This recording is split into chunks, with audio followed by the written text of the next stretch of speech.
오미 명하노니 이런 제목으로 말씀을 전하겠습니다. 80세 된 친정 어머니가 건강했는데 얼마 전에 메르스로 한창 나라가 시끄러울 때 이분이 몸이 좋지 않아서 병원에 가서 각종 검사를 다 받았더니 아주 상황이 극한 상황으로 좋지 않는 것입니다. 이 어머니가 믿음의 사람이었다고 하지만 딸이 복음을 전하면 죽어봐야지 천국이 있는지 지옥이 있는지 죽어봐야지 늘 이랬던 분이라고 그래요. 그런데 죽음 앞에서는 정말 진심으로 주님을 찾고 회개하고 돌이키는 시간이 있었다고 그래요. 선교 아울리치를 떠나야 될 상황이 이 딸이 와서 떠나야 하는데 18일 동안 떠나야 하는데 엄마가 오늘 내일 하기 때문에 그래도 의식이 있는 엄마에게 엄마 나 가지 말까 그랬더니 그냥 잘 다녀와야지 그러시더랍니다. 우리 알겠지만 선교 아울리치나 또 중보 아울리치가 발생하게 되면 지금 자신의 신체에 병이 있어서 어쩌면 그곳에 가서 운명할 수도 있는 상황이 있어도 믿음으로 반응하여 가시는 분들이 계시거든요. 갔다가 갈 때 서약서 써야 됩니다. 가서 죽어도 의제기하지 않겠음 이렇게 써야 갈 수 있거든요. 서약서를 쓰는데 또 그곳에 가서 죽지는 않고 돌아오자마자 바로 일주일 내내 돌아가시는 분들도 계시고 그래요. 또 임신부가 9개월이 훨씬 넘었음에도 불구하고 또 그런 상황 속에서도 한 18일 동안 아프리카나 인도 쪽에 가서 또 단기 선교를 갔다 오시기도 하고 그렇거든요. 이분도 어떻게 해야 되지? 꼭 내가 가야만 되는가 이렇게 갈등하고 있었는데 그래도 결국은 가게 되었다고 그래요.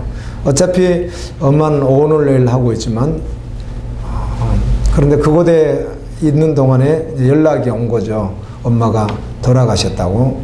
마음이 많이 아팠다고 그래요.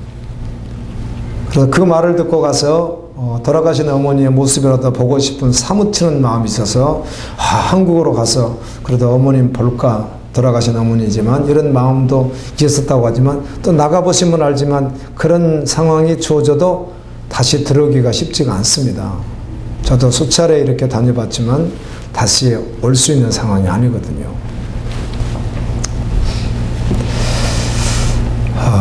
그곳에서 아주 크고 작은 일, 그렇다고 엄청난 일을 하는 것도 아니고 나가보셔서 아시겠지만 크고 작은 일들을 이렇게 하고 있는데 내가 그냥 남아있을 걸 한국에 이런 생각들이 자꾸 들더랍니다. 그때 또 주님이 마음 주기를 순종이란 무엇일까?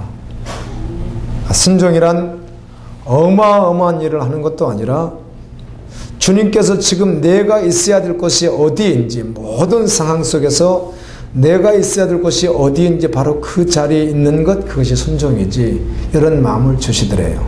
그분이 있어야 될 곳은 바로 그곳이었거든요. 아멘.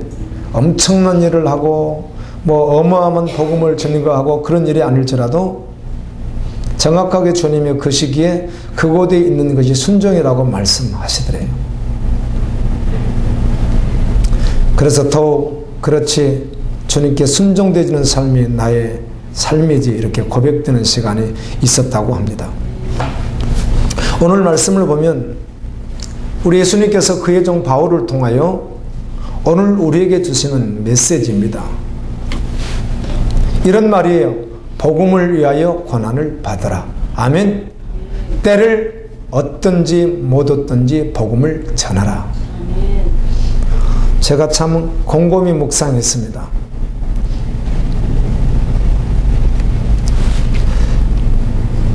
주님이 나에게 하시는 말씀이 복음을 위하여 고난을 받고 모든 상황 속에서 여건이 어렵든 어렵지 않든 나 상황과 상관없이 복음 전하는 자가 되라. 이렇게 말씀하는 거예요. 여러분, 성도의 소망이 있습니다. 세상에 갖고 있지 않는 영원한 소망을 가지고 있는 자가 성도입니다. 아멘입니다. 저번 주간에는 내내 이런 걸 묵상했어요. 제가 이번 얼마 전에 저번 주죠. 우리 한국 그래도 내노라오는 재벌가의 그 어떤 분이 돌아가셨더라고요. 나이가 그렇게 많지는 않지만 병으로 돌아가셨어요. 그런데 이런 생각을 해보았습니다. 기회가 주어진다면, 그런 분들에게 만날 수 있는 기회가 주어진다면 이렇게 말하고 싶은 겁니다. 당신이 가지고 있는 거 나에겐 단 한 가지도 없어도 괜찮겠습니다. 아멘입니다. 당신이 소유한 모든 것 단 한 가지도 없어도 괜찮겠습니다. 그런데 나에게 있는 것은 반드시 당신에게 있어야만 합니다. 아멘입니다. 그건 예수의 이름입니다. 그렇게 정말 당당하게 전하고 싶은 생각이 있더라고요. 여러분 그렇습니까? 사회생활을 하면서 경제적인 문제나 사람관계 문제, 조금만 문제가 발생하면 그들이 가지고 있지 않는, 영원히 멸망받을 수밖에 없는 그들에게 필요한 것이 예수님인데 나에게 있다면 그들 앞에서 이측될 수 없습니다. 아멘. 힘들고 어려우면 금방 한 발 빼버리는, 정말 자라 목처럼 목을 집어넣어버리는 그런 비참한 자가 성도일 수 없다는 것입니다. 아멘입니다. 그들에게 없는 거 가지고 있다면 그들에게 예수님을 줘야 되거든요.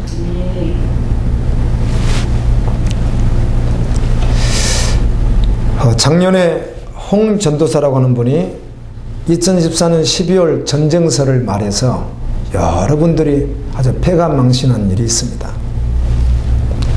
제가 분명히 우리 갈보리 지체들에게 그 전에 아니라고 말씀해 드렸습니다. 7월 30일 날 휴거를 주장했던 분들이 계십니다. 제가 그 전에 아니라고 분명히 말씀드렸습니다. 그런데 이보다 더 영향을 주는 것이 있다면 2015년 9월 15일부터 28일까지 혜성이 지구를 충돌할 것인가 스쳐 지나갈 것인가, 이게 언제쯤 일어날 것인가, 뭐 이런 이야기들입니다. 이 개기월식이 9월 28일쯤 일어나는데 일어나는 것들입니다. 그런데 이때는 지구가 있으면 태양과 달이 반대쪽에 있을 때 이 달이 전혀 빛을 받지 못하는 그런 상태를 개기월식이라고 하는데, 이것에 대해서 또 핏빛으로 변할 것이다, 뭐 이런 이야기들. 그 다음 유대 원력에서 또 안식일 문제들, 또 이렇게 막 복합적으로 이야기들을 계속 달구고 있던데요. 그래서 2015년에 어떤 외교장관이 했던 말과 같이 기후의 변화 내지는 어떤 것이 있지 않는가. 그래서 작년에도 여전히 이슈되는 말들이 있더니 2015년이 되니까 조금 더 강도가 세지는 것 같아요. 그런데 혼동할 거 하나도 없습니다. 갈수록 이런 일들은 빈번하게 일어날 것이고요. 혼동할 게 하나도 없어요. 여러분, 달이 핏빛이 된다고 하는 말씀이 뭐 성경 가운데 보면 특별히 마태복음 24장 29절 말씀하고 요한계시록 6장에 있거든요. 이게 전개가 있습니다. 전개가. 저는 정말 주님이 주신 은혜가 있다면 어떤 분이 이렇게 하더라고요. 전쟁이 일어나는가? 내가 기도해 봤더니 주님이 전쟁 일으키지 않는다고 했다, 뭐 이렇게 말하고 뭐 이런 식이던데요. 여러분, 기도해서 응답받아서 알고 모르고 오는 나중 일이에요. 얼마든지 혼동할 수 있거든요. 자기 착각에 빠질 수 있고. 그러나 성경 말씀은 진리는 변함이 없습니다. 아멘. 66권 말씀으로 분별한다. 완벽하게 분별이 됩니다, 여러분. 예. 남북 간 전쟁 문제도 말씀 안에서 분별할 수 있습니다. 아멘입니다. 그 시작과 끝, 여러 정황 상황을 말씀을 통해서 분별하면 그것도 다 드러나게 되어 있습니다. 그렇게 주장하는 자가 누구인지, 아멘.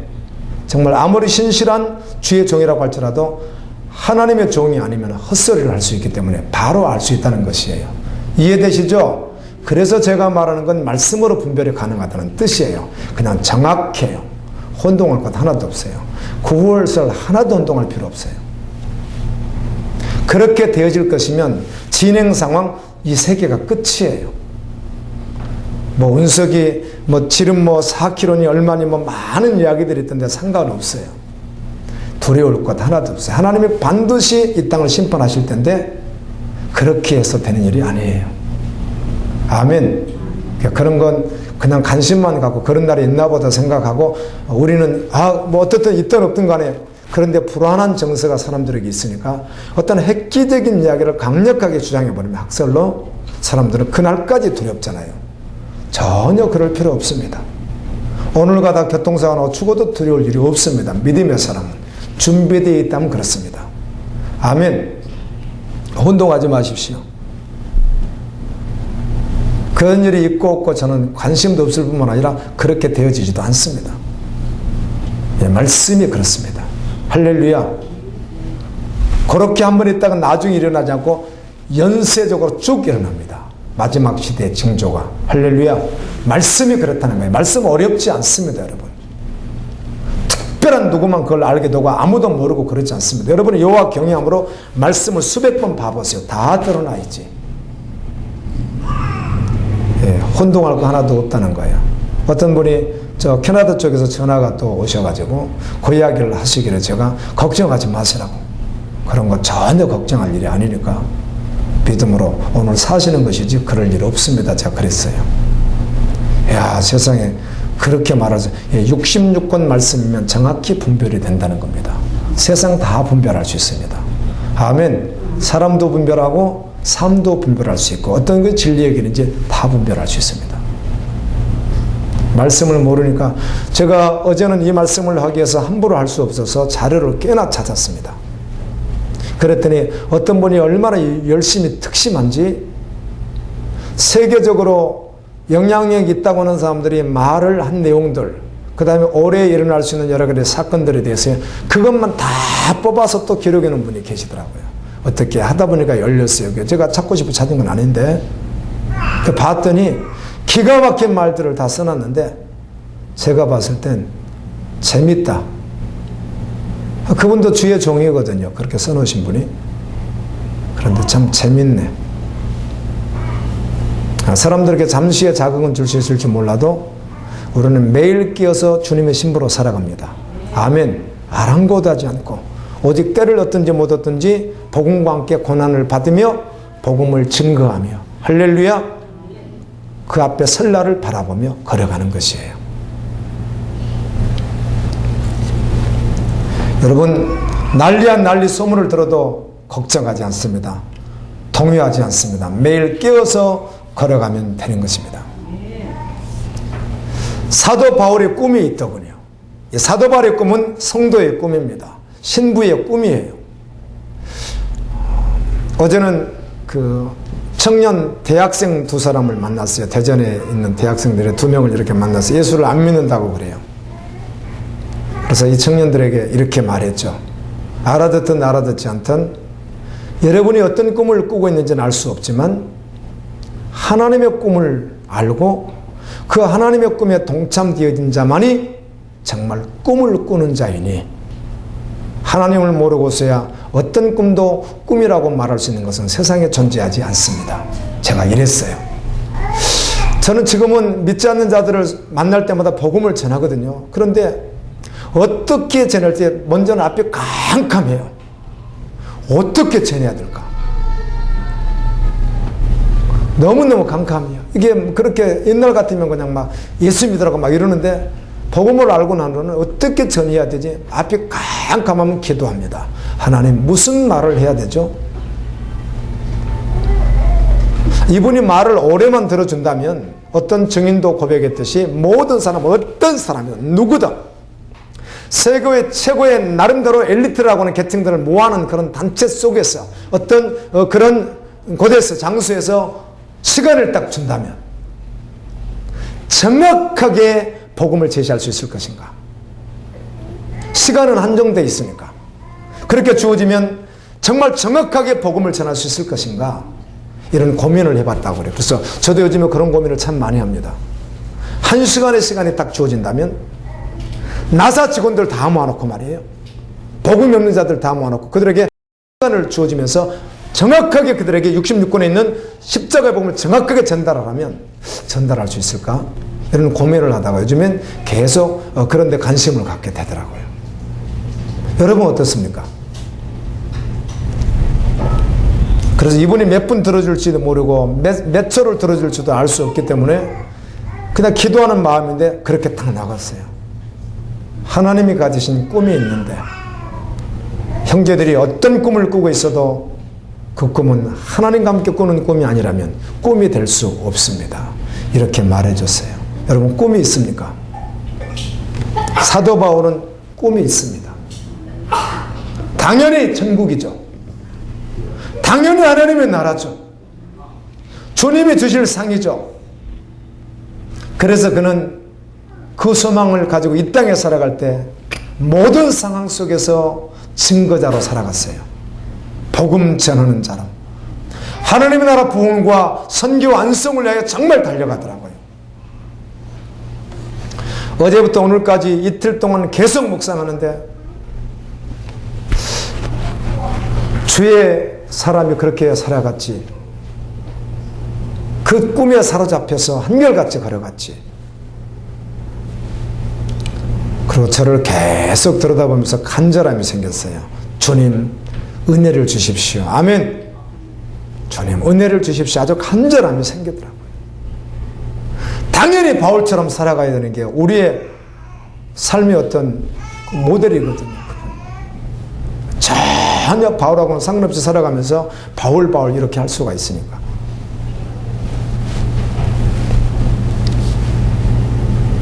그는 그 경주를 위해서 중단하지 않더라고요.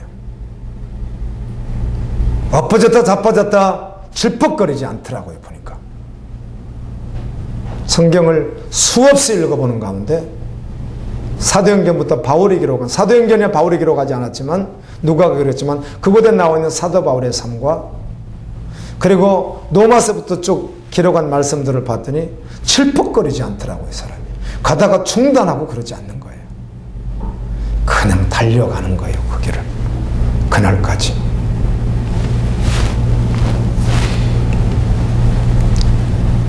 굶주림 속에서도 핍박과 배신 속에서도 내가 디모데후서를 설교하기 위해서 무수하게 읽었지만 또 1장부터 4장까지 다시 한번 깊이 묵상했어요.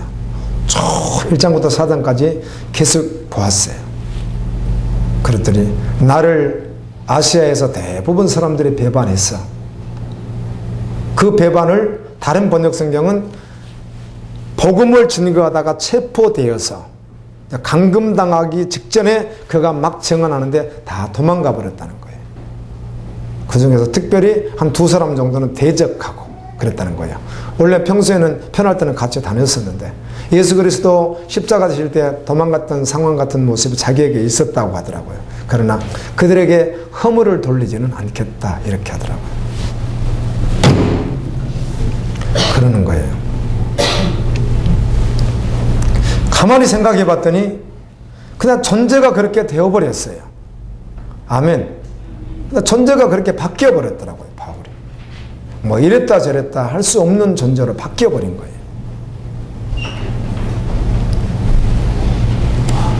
믿음에 선한 싸움을 하는데 별로 갈등하지 않아요. 그렇다고 타협하지도 않고 중단하지도 않고 그냥 달려가더라고요. 오직 주님을 바라보며 아멘. 우리가 이렇게 한번 말할 수 있겠다고 한번 생각해 봤습니다. 네, 바울 사도가 믿음에 선한 싸움 싸운 것 알죠. 참으로 귀하죠. 그러나 나는 현재로서는 그렇게 할 수는 없겠습니다. 내가 믿음이 좀 없어서요. 상황이 좀 아닌 것 같아요. 설사 내가 믿음으로 산다고 할지라도 그렇게까지는 살아갈 수는 없을 것 같습니다.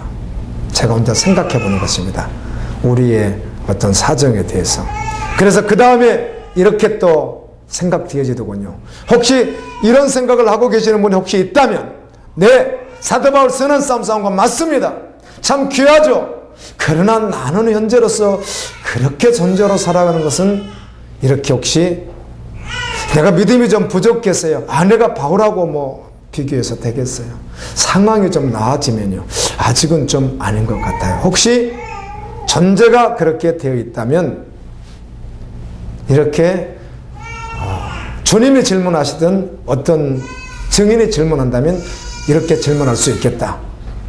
천국이 정말 있나요? 지옥이 정말 있나요? 예수님은 정말 살아나셨나요? 세상에 정말 있습니까? 죽은 자의 부활과 예수님의 재림은 정말 있습니까? 천국과 지옥이 있나요? 주님 정말 다시 오십니까? 이렇게 한번 질문을 던져볼 수 있지 않을까라고 생각했다는 것입니다. 성경이 정말 진리인가?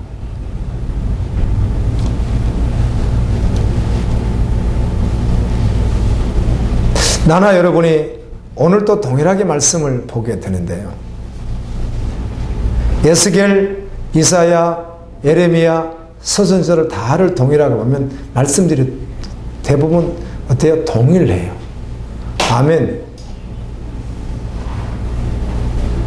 선지자들이 계속 외칩니다. 하나님 말씀이니까 계속 외치는 거예요. 사실 노아 때도 계속 외친 거랑 다름없죠. 계속 외칩니다. 끝날 때까지 외칩니다. 그것이 무엇인가? 심판입니다. 그래서 돌아오라는 것입니다. 돌이키라는 것입니다. 변화되라는 것입니다. 그 말씀 하거든요. 우리도 적어도 교회를 다닌 지 횟수가 있다면 그 횟수만큼 들어왔단 말이에요. 그런데 여전히 내가 과거와 동일한 모습으로 그냥 있다면 정말 이제는 돌이켜야 됩니다. 이제는 변화되어야 합니다. 이렇게 말씀 계속됐다 그날 딱 끝나는 날이 올 것이거든요. 그렇더라고요, 신기하게.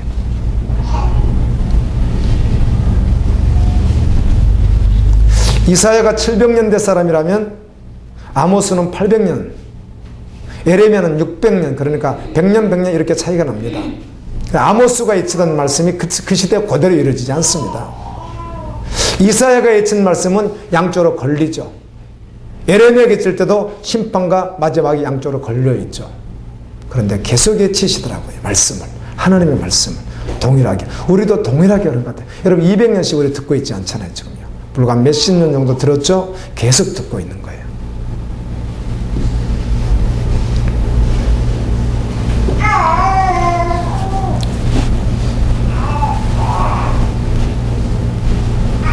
말씀을 듣는데 이건 저에게도 그대로 적용시켰던 말씀을 나누는 것입니다.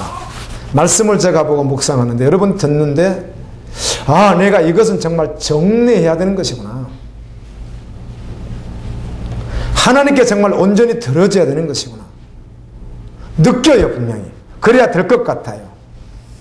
그런데 그거 정리하면 어떻게 살지?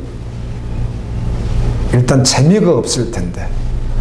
그거 끈적끈적한 거 그거 말이에요. 그거 분명히 거룩한 것은 아닌 건 분명한데 분명히 죄는 분명한데 그걸 어떻게 그걸 놓지? 뭐 이런 것들 말이에요. 그래도 이것만 내가 좀 지고 있어야지. 갈등되어지는 건 주님이 내리게 하셨으면 좋겠어요. 아멘. 완전히 내려버리는 거예요. 그거를. 아무것도 없이. 여러분, 하나님은 그의 자녀들에게 모든 것을 버리라고 하니까 착각하지 마십시오. 주께서 다 버리라고 하시는 말씀에 이유가 있습니다. 이유가. 버려라 그 말은 필요 없는 것을 버리고 귀한 것을 붙잡으라는 것이에요. 아멘입니다. 하나님 나라를 향해서 걸어가는 그의 종들이, 그의 신부가, 그의 자녀가 주님이 버리라, 내려놓으라 자꾸만 하는 것은 다른 것이 아니라 하나님의 나라를 향해서 걸어가는 필요 없는 것은 다 버리고 필요한 것을 붙잡으라 그 말이에요. 아멘입니다. 그러므로 여러분이 잡았다고는 그것을 놓아야 정말 기둥한 것을 붙잡을 수 있단 말이에요.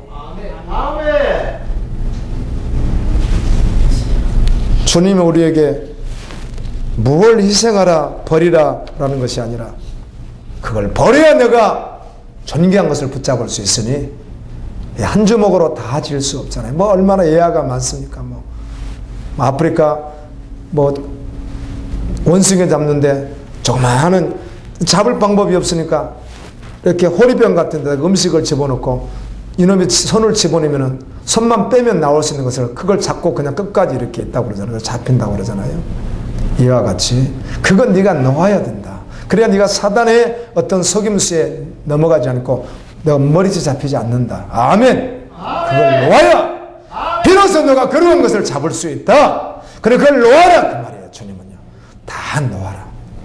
아멘. 아멘. 오늘 말씀 이렇게 시작하죠.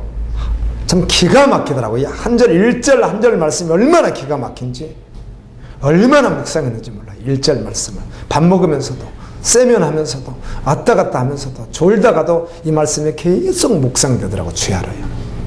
하나님 앞과 살아있는 자와 죽은 자를 심판하실 그리스도 예수 앞에서 그가 나타나실 것과 그의 날을 두고 엄히 명하노니 다 들어있는 것 같아요. 한 절 속에. 하나님 앞이라고 할 때는 여러 가지가 있겠죠. 하나님이 어떤 분이십니까? 그분 앞 이렇게 말할 때는 그분은 나를 다 보고 계신다 이 말도 포함합니다. 아멘. 또 다른 번역 성경은 그렇게 번역을 했더라고요. 성경인데 하나님이 지켜보고 계신다 이렇게 하나님 앞이라고 말할 땐 또 그렇게도 했어요. 하나님 앞에서입니다. 하나님 앞에서. 아멘. 아멘. 전능하신 하나님 앞에서 지켜보시는 그분 앞에서 은혜를 경험합니다. 그 세속적인 가치가 좋을 때가 있습니다. 복음은 알겠는데 믿음으로 살아가는데 적당히 그것을 취해서 걸어갈 때가 있거든요. 그런데 그게 참 재밌거든요. 여러분 달콤하거든요. 달콤하지 않는 일을 누가 하겠어요? 달콤할 땐 적어도 심령에 깨어있지 않죠. 어두워져 있고 자꾸 밀어내는 거죠. 복음을. 그리고 비수와 같이 꽂히는 그 주님의 날쌘 금과 같은 말씀을 자꾸 밀어내버리는 거죠. 이게 좋으니까. 그래서 주님이 일해 주셔서 다시 한번 나를 붙들어 주셔서 말씀 앞에 딱 서서 이걸 딱 내려놓고 딱 서게 되면 저거 쓰레기였네. 저거 오물 정말 맞아. 물질이든 명예든 권력이든 쾌락이든 그 무엇이든 맞아. 저거 오물 맞지. 정확하게 느껴집니다. 아멘. 그리고 그걸 내려놓고 주님과 함께 할 때 그때 행복한 거 우리 다 경험하고 있거든요. 하나님 앞에서 그리고 산자와 죽은 자를 심판하실 그리스도 앞에서 이렇게 말을 해요. 여러분 죽은 자의 심판이 있습니다. 죽어서 이미 바다에 땅속에 묻혀서 다 어때요? 없어진 것 같은 그들 죽은 자들이 다시 살아나서 심판받을 날이 옵니다. 요한계시록 2장 12절도 그렇게 말합니다. 요한계시록 11장 18절은 이방들이 분노하며 주의 진노가 내려 죽은 자를 심판하시며 종 선지자들과 성도들과 또 작은 자들이 큰 자든지 주의 이름을 경외하는 자들에게 상 주시며 또 땅을 망하게 하는 자들을 멸망시킬 때로소이다. 주님을 따랐던 하나님의 사람 선지자들 성도들 그들에게 상을 주실 때 죽은 자들을 다시 심판해서 100% 심판을 통해 영원히 음보와 함께 사망과 함께 거짓 선지자와 함께 마귀와 함께 귀신들과 함께 지옥불에 던져진다는 거예요. 죽은 자의 심판이 있다. 산자와 죽은 자를 심판하실 그리스도 앞에서. 아멘. 아멘. 데살로니가서 4장 16절은 주께서 어려움과 천사장의 소리와 하나님의 나팔소리로 친히 하늘로부터 강림하시리니 그리스도 안에서 죽은 자들이 살아나서 주님과 함께합니다. 아멘. 이들은 심판에 들어가지 않습니다. 아멘. 의인의 부활과 심판의 부활이 있다고 성경은 계속해서 말씀합니다. 로마서 10장 9절 내가 만일 내 입으로 예수를 주로 신하며 또 하나님께서 그를 죽은 자 가운데 살리는 것을 내 마음에 믿으면 구원을 받으리라. 아멘. 아멘. 그래서 그렇게 구원받는 자가 어떤 자인가? 또한 너희 지체를 불의의 무기로 죄에게 내주지 말고 오직 너희 자신을 죽은 자 가운데 다시 살아난 자 같이 하나님께 드리며 너희 지체를 의의 무기로 계속해서 드리라는 거예요. 아버지께 믿고 살아난 자가 그렇게 한다는 거예요. 주님 오실 때 나팔소리 함께 그들은 주님께 들림받아 올라가게 되어 있습니다. 아모스 5장 4절 6절에 봤더니 계속 심판의 말씀이 계속 외쳐집니다. 이제 오늘 오후에도 2장을 하게 될 거고 아모스에 대해서 전체 배경을 한번 이야기해 드릴 텐데요. 계속 말씀합니다, 여러분. 그런데 이렇게 말해요. 너희는 여호와를 찾으라. 그리하면 살리라. 너희가 살려면 선을 구하고 악을 하지 마라. 이렇게 말씀하더라고요. 그리고 오늘 말씀 보니까 그가 나타나실 것을 두고 엄히 명하노니 주님은 오십니다. 이 나타나시는 안에 파르시아라는 말이에요. 성경에는 마라나타라는 말보단 파르시아라는 말이 훨씬 많습니다. 강림이란 말이 다 파르시아거든요. 주님은 반드시 다시 오십니다. 아멘. 그런데 곧 오십니다. 죄송하고 미안하지만 곧 오심이 믿어지지 않는 사람은 예 목사님 아멘. 세상에 많은 교회들이 곧 오신다고는 안 하던데요. 뭐 오는 거야 다 말하는데 곧 오신다고는 말하지 않습니다. 그런데 왜 굳이 목사님만 곧 오신다고 합니까? 따라서 합니다. 단순하게 믿는 거예요. 곧 오신다는 말은 성경에 있죠. 한글로 번역해서 그냥 그걸 믿는 거예요. 그냥요. 그걸 봤더니 그 말은 2000년 전에도 있었고 1500년 전에도 있었고 500년 전에도 100년 전에도 다 어차피 기록된 것 아닙니까? 예, 기록된 말씀입니다. 나는 지금 보는데 그게 단순히 믿어지는 거예요. 아멘입니다. 시대가 어떻고 마지막 시대 어땠고 막 다 상관없이 어떻든 곧 오십니다. 이 말이 그냥 그대로 믿어지는 거예요. 취해지는 거예요. 주님 곧 오세요. 곧 오심이 믿어지지 않으면 실제되지 않거든요. 그러다가 주님 오시는 날을 맞이하게 될 거거든요. 곧 오세요, 주님이요.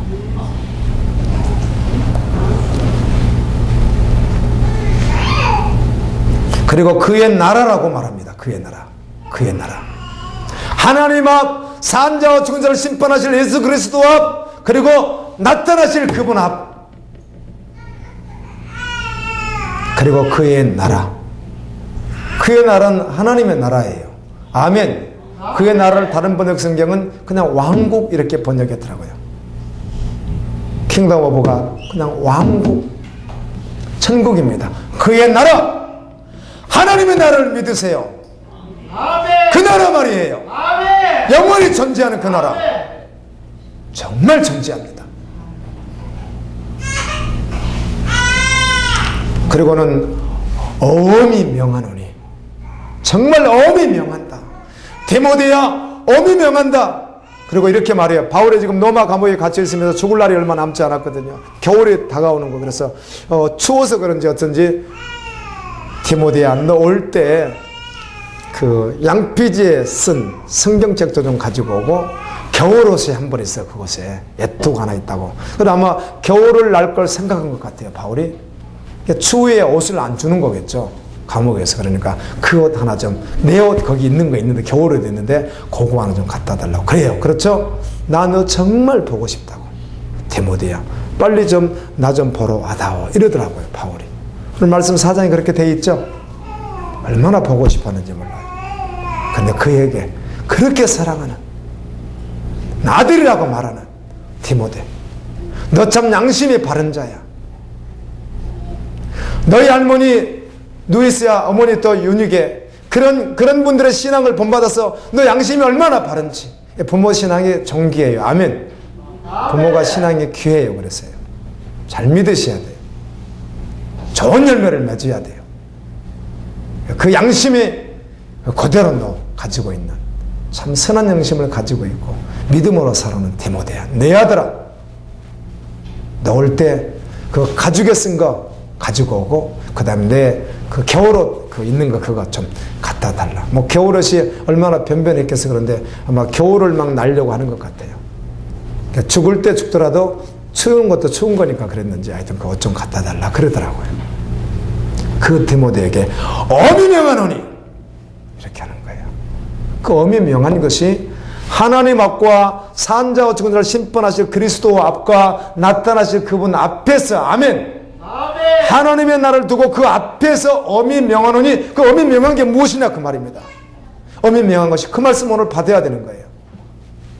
너는 말씀을 전파하라. 때를 얻든지 못 얻든지 항상 힘쓰라. 범사의 오래 참음과 가르침으로 책망하며 꾸짖고 권면하라. 말씀을 전파하고 또 그 믿음의 사람들이라고 하는 사람들에게 필요하다면 가르치고 책망도 하고 꾸짖기도 하고 그리고 권면해서 바로 세우라. 이렇게 하는 거예요. 디모데후서 4장 3절은 때가 이르리니 말세 때입니다. 아멘. 때가 이르리니. 여러분 지금 정말 때가 이르렀거든요. 사람이 바른 교훈을 바른 말씀을 받지 아니하고 귀가 가리워서 자기의 사욕을 따를 스승을 많이 두고 이 말은 진리를 싫어하고 여러분 정말 진리가 좋으세요? 정말 예수면 다다 이렇게 고백하고 예수면 충분하다 다 내려놓고 세상 그 앞에서도 내가 가진 예수를 주면서 아멘, 아멘. 당당하게 아멘. 아무것도 없어도 오직 예수로 살아가는 거 다 내려놓는 거.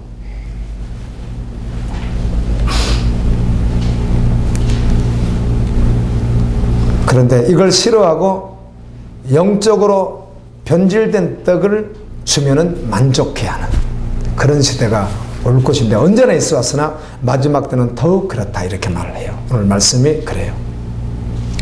정말 참 말씀은 싫고 변질된 떡을 좀 주면 좋겠다는 거죠. 그래서 그런 스승을 따르고 싶은 시대가 온다는 겁니다. 디모데후서 4장 4절은 또 그 길을 진리에서 돌이켜 허탄한 이야기를 따르라. 이 말은 사람이 꾸민 말을 따른다는 거예요. 성경을 말하는 것 같은데 성경을 해석함에 있어서 사람이 꾸민 말을 해버리는 거예요. 성경 그대로를 드러내는 게 아니라.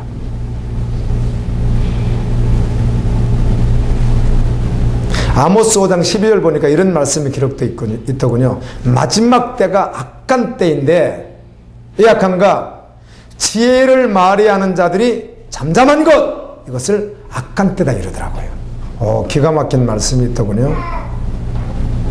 마지막 때는 지혜란 하나님을 말합니다. 아멘. 복음을 말하는 거 진리를 말하는 거예요. 그런데 이 말을 내야 하는 자들이 어떻게 해요? 잠잠하게 된다는 거예요.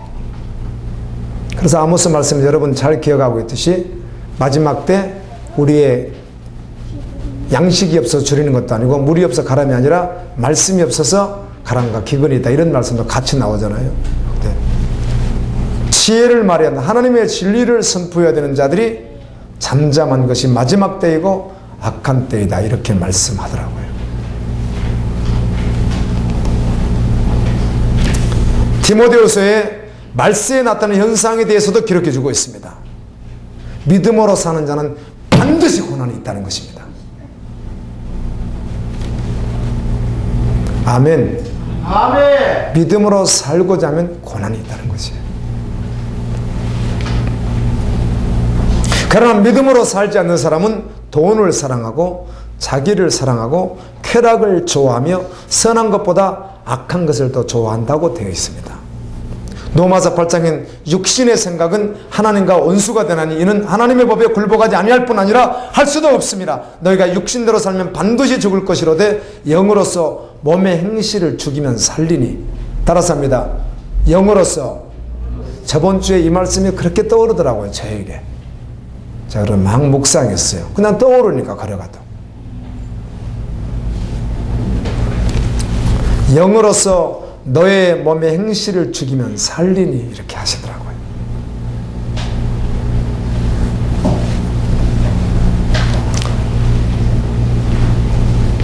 성도는 그리스도 예수의 좋은 병사로 고난을 받으라고 말씀합니다. 아멘. 병사는 자기 생활에 얽매이지 않는데요. 세상에. 도대체 무슨 이런 농도의 말씀이 있어요? 자기 사생활에 얽매이지 않는다고 하니. 어떤 분이 외국에서 또 전화가 한 통 왔어요. 영상을 듣는 분이. 우리 지체들하고 예배 막 드리려고 했는데 전화가 왔다가 전화 마치고 했더니 어제 또 한 번 더 하셨더라고요. 그래서 제가 나가는 교회에서 성경 공부를 하는데 참 기가 막히게 성경 공부를 하는데 그런데 복음이 좀 아닌 것 같습니다. 그러시는 그거 어떻게 해야 되느냐고. 어디 교회를 어떻게 나가야 되느냐고 이렇게 상담을 하는 거예요. 그럼 뭐 다른 건 제가 쉽게 말씀드리기 어려웠는데 어떻든 홀로 말씀 묵상하는 방법을 가르쳐 줬어요. 말씀을 보고 기도하고 아멘. 그랬더니 말을 잘 알아듣는 거예요. 이분이 하시면서 하시는 이야기가 목사님 말씀대로 순종하면 제가 많이 울겠네요. 그러는 거예요. 그 말씀 앞에 내가 서서요. 통곡할 일이 많겠는데요. 그러더라고요. 그래서 그냥 순종하려고 꼭 보십시오. 말씀을. 지식하려고 절대로 보지 마십시오. 그랬더니 하시니까 벌써 알아듣고 목사님 순종하라고 보라고요. 어떡해요? 그래서 순종하기 위해서 보십시오. 말씀을 묵상하십시오.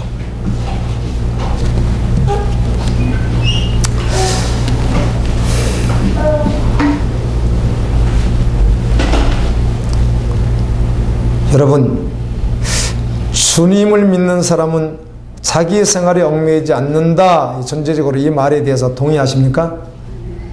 정말 동의하세요? 아멘. 네, 동의해야 합니다.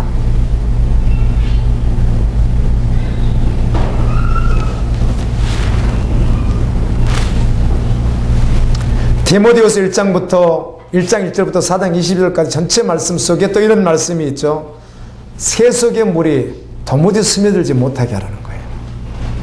도무지 스며들지 못하게 하라. 그래서 적당히 믿는다고 하지 말라는 거예요. 전심으로 믿음으로 반응해야 된다는 것입니다. 아멘. 아멘.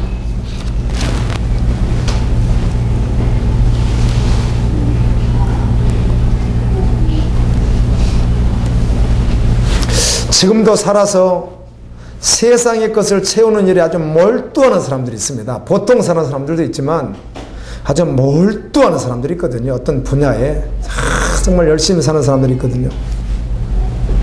꼭 말해주고 싶어요. 그렇게 사는 거 아니라고. 아멘.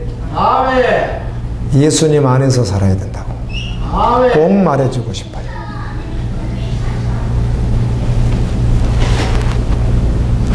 여러분, 모든 사람은 이 땅에서 마지막 순간을 반드시 맞이합니다. 하나님 앞에서 살아간 그의 인생을 결산할 날이 반드시 옵니다. 반드시 와요. 반드시. 주님 앞에 설 날이 반드시 옵니다. 그의 나라를 두고 엄히 명하노니 하나님 앞과 산자와 죽음을 심판하실 그리스도 예수 앞에서 엄히 명하노니 아멘.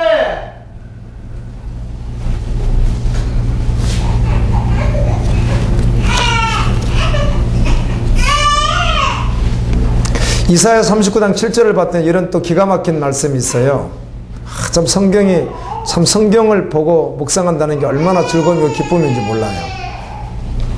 지난주에 봤던 말씀인데요. 이사야 선지자가 히스기야에게 하는 말씀을 전하더라고요. 이사야 선지자에게 이렇게 말하는 거예요. 이사야 선지자가 히스기야와 함께 기도도 하고 나라를 살리기도 하고 또 병을 치러봤는데 주님과 함께 또 동역해서 이사야와 히스기야가 또 나았기도 하고 이런 일들이 계속 일어나는데 히스기야가 또 왔다 갔다 이래요. 약간 믿음이. 그때 하시는 이야기가 너에게서 태어날 자손 중에서 몇이 사로잡혀 바벨론 왕궁의 환관이 되리라 이렇게 예언을 해요. 하나님이 하시는 말씀을 전하는 겁니다. 이 환관은 왕궁에서 일하는 거세된 남자, 그 넷이 만들어버리는 거거든요. 바벨론은 127도가 있었고 주변 나라를 다 지배했었습니다. 가장 당시에 강대했던 나라잖아요. 많은 포로들을 잡아온 가운데 왕족, 귀족들을 많이 잡아와서 자기 밑에 동화 정책을 쓰기 위해서 인재로 등용을 했습니다. 근데 그들이 거세를 하지 않으면 또 이성 문제가 발생하니까 거세를 하는 거겠죠. 어제는 그런 생각이 들어요. 말씀을 준비하는데 다니엘에게 음식을 갖다 주고 다니엘이랑을 관리했던 사람이 누구였죠? 환관장이었습니다. 그러니까 거세된 남자들 가운데 그가 책임자였다는 것이죠. 예, 연관성이 있죠. 그렇다면 그 환관장이 관리를 합니다. 그들을 총책임자입니다. 그때 바벨론 학문을 공부하는 자들은 대부분 애국에서 잡혀온 왕족 출신들이거든요. 뭐 이들은 뭘 했을 것 같아요? 거세 당했을 것 같잖아요. 예, 금방 그렇게 알겠더라고요. 아, 다니엘이 거세 당했구나. 그래서 다니엘의 자녀에 대해서 나오는 게 없구나. 가족에 대한 구절이 한 구절도 나와 있지 않구나, 다니엘이. 알게 됐어요. 세상에 소망이 하나도 없죠. 그런데 그에게 유일한 소망은 하나님의 나라였습니다. 하나님의 말씀이었습니다. 명예는 주님이 필요해서 주셨으나 언제든지 죽을 준비가 되어 있었던, 그것을 언제든지 아무 때라도 자기와 상관없이 총리라고 하는 그 어마어마한 권력과 그 필요했던 모든 것들은 언제든지 배설물처럼 내려놓는 사람이 다니엘이더라고요. 아, 참 믿음으로 살아갔구나. 어떤 이상한 사람이, 그 이상한 사람이에요. 뭐 정확하진 않아요. 옛날에 봤던 책 가운데 내가 본 천국 뭐 100가지 비밀을 쓴 책에 보면 천국에 갔더니 솔로몬이 연회장의 장으로 있더랍니다. 연회장 장으로. 그럼 뭐 제가 웃고 말았는데요. 다니엘 천국에 있죠. 어디 바라볼 분이 주님밖에 없는 사람. 아멘. 여지가 아무것도 거세된 사람. 그래서 주를 위해 살아갔던 사람이 다니엘이더라고요. 와, 귀하다. 거세는 하지 않았으나 바울도 단신으로 일생을 살아갔잖아요. 아멘. 소망은 주님밖에 없는 것이죠. 제가 어제 또 60대 부부, 60살 먹었대요, 부부가. 그래서 저 부부에게 복음을 전할 기회가 있었어요. 청주에서 사신다고 하더라고요. 복음을 전할 기회가 줘서 계속 복음을 전했더니 나중에 듣기 싫어하더라고요. 음식을 먹다가 먹으라고 저희한테 막 먹으라고 삼겹살을 권유하다가 그 다음부터 먹으라 소리 하지 않더라고요. 제가 복음을 전하기 전까지는 그렇게 권유를 하시더니 복음을 전하니까 맛이 딱 떨어져 버렸나 봐요. 그래서 그 다음부터는 먹으라 소리를 하질 않았어요. 복음을 전했습니다. 그랬더니 남자분이 있다가 하나님 보았어요? 그러더라고요. 아, 세상에서 잘 살면 되지. 좋은 차에 둘이 그렇게 있는 걸 보니까 생활이 좀 넉넉하니까 자녀들은 다, 예, 아들, 딸인데 다 결혼해서 잘 삽니다. 뭐 이러시더라고요. 세상에 잘 살면 되지. 내 마음 믿고 살면 되지. 뭘 하나님이 어디 있습니까? 그러시는 거예요. 와, 정말 얼마나 마음이 답답한지. 복음은 전해야 되겠는데 도대체 내가 어떻게 전해야 주님이 일하실까 막 고민하면서 전하는데 이런 마음이 들더라고요. 시편 4절입니다. 악인은 그 교만한 얼굴로 말하기를 여호와께서 이를 감찰하지 아니하신다며 그의 모든 사상에 하나님이 없다고 한다.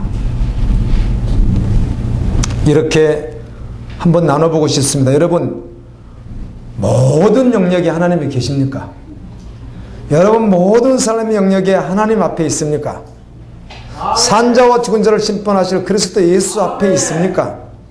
예. 아, 그 영역은 내가 계신 것 같은데, 아, 그 영역엔 하나님 계시면 안 되겠습니다. 그 영역 앞에서는 하나님이 안 계십니다. 혹시 그러지는 않습니까?